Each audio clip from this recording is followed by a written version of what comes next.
Good thing I got this brand new computer, so now I can play graphically intense games like, oh, I got hurt. Realm of the Mad God right here. Oh, geez. Awesome, yes. This is some computing power going on right now. Oh, what did I do? There we go. Shot my way through that wall there. God, I'm glad I got this G74. Shoot the chickens. It's just mean.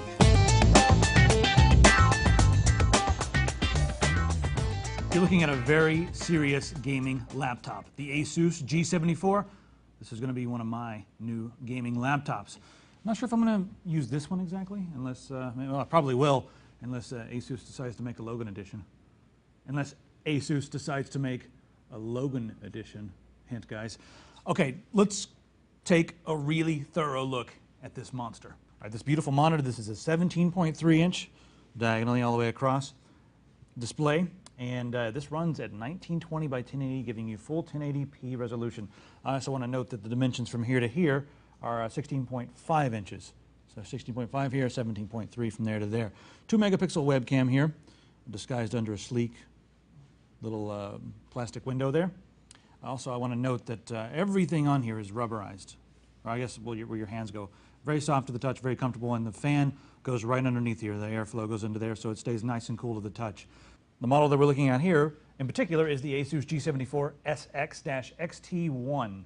And this one has an Intel Core i7-2630QM, which is a quad-core clocked at 2 gigahertz. It also has a really powerful NVIDIA GeForce GTX 560 mobile. That has 3 gigabytes of GDDR5.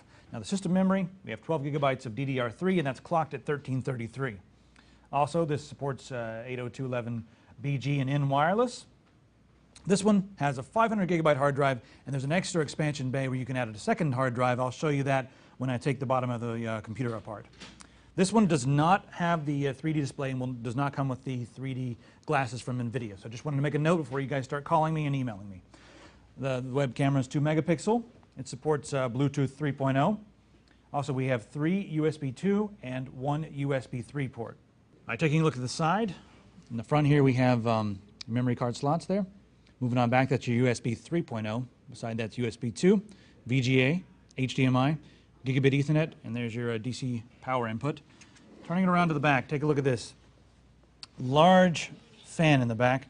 This is a little different than the design with the G73, which had 2 large fan outtakes on the side. This has 1 big one in the middle. This stays nice and cool. I also want to make note of this. We have a single hinge design here on the back. It's very nice. It says Republic of Gamers right there. Sort of a brushed aluminum. Can we see that? Mm-hmm. It's nice. Single hinge design, feels very sturdy. Turning it around to the other side here, we have 2 more USB 2.0 ports. That is a Blu-ray drive and also does burns DVDs as well. And we have our headphone and microphone inputs right here.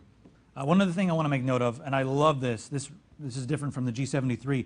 The keyboard is larger, and we actually have some space here between the arrow keys and the number pad over here on the side. Sort of a brushed texture in the back behind the keyboard. Stays nice and cool. These are backlit, sort of a blue LED in there so you can play in the dark and let your eyes bleed all night long, just like we all like to do in our cave. I know that's what you guys are going to be doing. But I love the size of this keyboard. Everything's a little bit bigger, and the layout is perfect.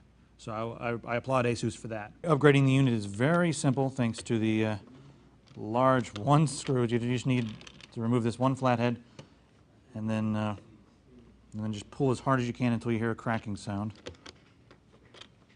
It's not coming up. There we go.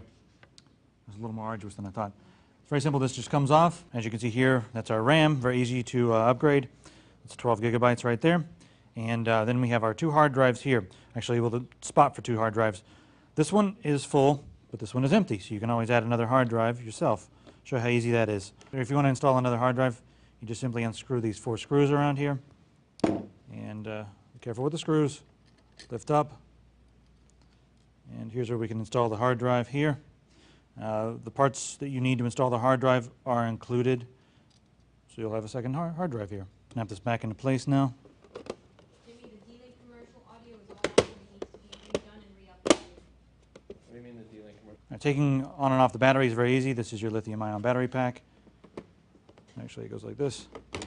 Snaps into place. This locks it down, and you're all good to go.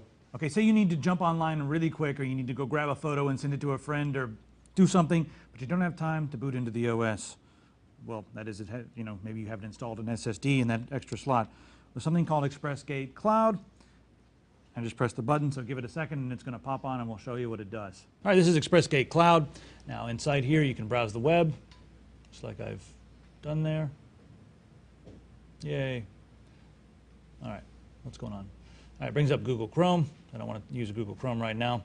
Show you everything else that's available. Have a bunch of mini games available. Ghostman. Never heard of that. Let's go ahead and get rid of that. Get your Facebook feed here. Also have a YouTube feed. Some music, you can access your music. You can also access everything on your hard drive. Let me go back here. You can access all your photos. You can browse for different folders of photos. Go back and back again. Oh, calendar, that's handy to have. Also, I want to show you they have Task Manager. You can search all the way through your hard drives, get access to files. Yay. Well, you see it's pretty powerful, and you can do that without even going into Windows. So it's kind of cool that they've included that as well. I decided to put this machine through some stress tests and some benchmarks. The first game I tried out was Far Cry 2, and everything at max at 1920 by 1080, and that's, again, everything on the highest possible settings with all the filters turned on, anti-aliasing all the way up, anisotropy filtering all the way up. We were able to achieve an average frame rate of 44.67. I also played Stalker. There we go. And Black Ops. Now, in Black Ops, with everything in max, there's not a lot of settings, but everything turned up to max, we were able to get 37.283 frames per second. And then below that, that's the XR engine, that is Stalker. Again, everything in max, and Stalker is a very demanding game. We got 33.4 frames per second. These games were very, very playable at over 60 frames a second when I just tweaked a few settings. So one of the best gaming laptops I've ever played games on. All right, I had to turn the screen back around because while I was making this video, I was kind of away from the computer for a while, and I was starting to have anxiety. So it's time to play some games. One other thing I want to make note of, since this has the NVIDIA GPU, it's got CUDA, and that means that applications, for instance, Adobe Premiere CS5, you're going to be able to get a huge boost in speed because they're enabled to work with CUDA. So how nice is that? It's time to play some games for me. If you guys have questions about this system, like I said, this is going to be my new gaming laptop of choice. Send me an email, logan@tigerdirect.com. I'll see you next time. For more information on this ASUS G74SX-XT1, find the search box and type A50-1733001. That is explosive.